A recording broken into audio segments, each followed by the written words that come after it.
Hello, everyone, and welcome back to the Recovery Channel. My name is Kristy, and it's a pleasure to be with you today. It is week 51. That's right, you made it. Just one more week to go after this. If you've been with us from the start, that means you've been actively working your program of recovery for at least a year. That is quite an accomplishment and something you can be proud of. Next week, Phil and Chris are going to wrap things up, but for now, we've got one more topic to cover. Jeremiah talked about how step 12 involves a spiritual awakening and what that looks like. But the spirit of step 12 is really about giving back. By the time we've reached this step, we've enjoyed some sobriety and have started to experience a life of hope. It's not all tulips and unicorns, and I talked about some of those challenges a couple weeks back. But the idea is that we receive the gift of community and support that 12-step programs provide. And now we get to pay that gift forward to others. In doing so, we keep our own program on track. A lot of people mistakenly think that the only way to be of service is to be a sponsor or chair a meeting. Those are certainly very direct ways to be of service, but there are a lot of other things you can do as well. And you don't have to wait until you're on step 12 to start. Perhaps the most effective way to be of service is simply to share your story. That's not easy for some people, as they still carry a lot of shame or just aren't comfortable speaking in front of people they don't know. But I encourage you to step out of your comfort zone and at least share during regular meetings. It helps you to be vulnerable and process your feelings. You never know how your words might impact someone else. We'll work up to doing a full testimony at a speaker meeting. Service is basically anything that puts the good of someone else ahead of your own needs. It's not about being perfect. It's about being available. That could mean being honest. It could mean showing kindness. It could mean listening to someone who's struggling. I'm going to go out on a limb here and share a story about somebody that listened to Phil. Now, he shared this with me privately, so if he wants it edited out of the video, he can do that. When Phil was early in recovery, he shared some really deep, painful things at a meeting. He managed to hold it together for the rest of the meeting, but when everyone got up to leave, he felt the emotions bubbling up. He stayed seated in hopes that it would pass. The guy next to him sensed something was up, so he just stayed. Phil couldn't keep the tears from coming down his face, and he began to cry. Hard, the ugly cry. The guy next to him didn't say anything. He didn't try to comfort Phil or hand him a tissue. He just sat there and held a space for him. Phil finally stopped crying after several minutes and mumbled an "I'm sorry" and scurried out of the room.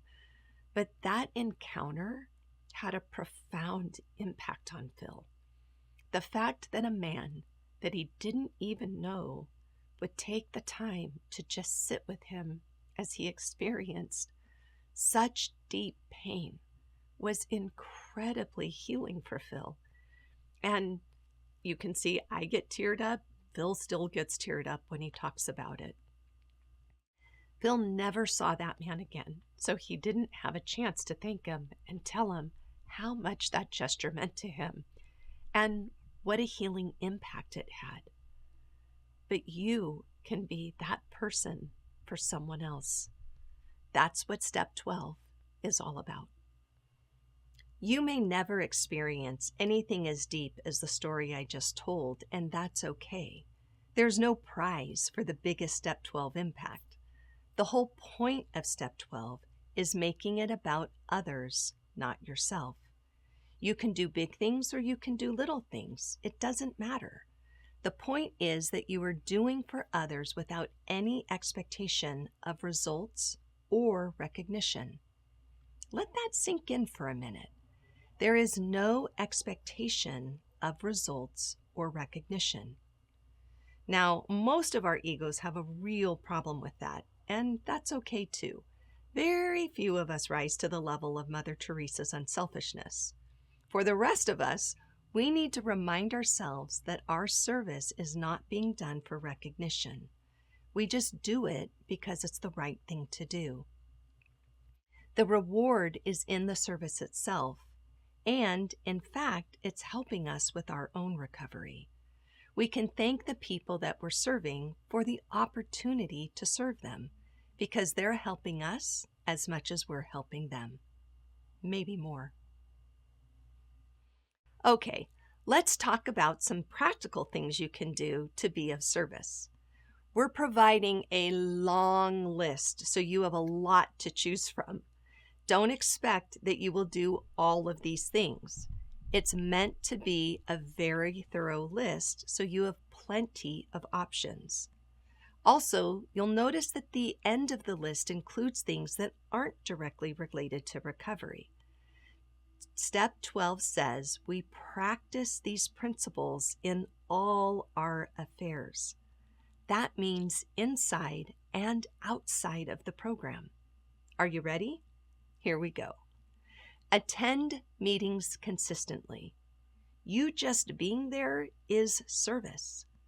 Come early to help set up or stay late to help clean up. Share honestly. Your story has power. Share the struggles as well as the victories. People can relate better to those that are being real. Offer rides to and from meetings. Be kind, especially to newcomers. Lead by example. Model a life of integrity. Chair a meeting. Get involved in service positions like the treasurer, secretary, or literature. Get a sponsor. Be a sponsor. Start a new meeting, especially where they are most needed, like in treatment centers and jails. Make calls. Stay in touch. Speak at speaker meetings. Get involved in regional or intergroup service. Volunteer at or organize program workshops and events. Mentor new sponsors. Support someone in your family without trying to control them. Volunteer in your community, homeless shelters, food banks, crisis lines. Mentor someone in recovery outside of your fellowship group. Speak at schools or churches and talk about addiction recovery. Now, I do want to give one word of caution on all of this talk about service. Some of us don't have any issue whatsoever with serving others. In fact, we do it so much we forget to take care of ourselves. There is such a thing as giving too much.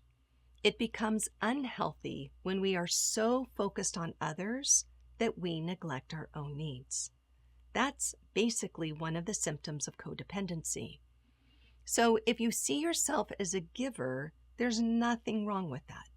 However, you do have to be careful that you continue to take care of yourself first. Your sobriety needs to remain your number one priority.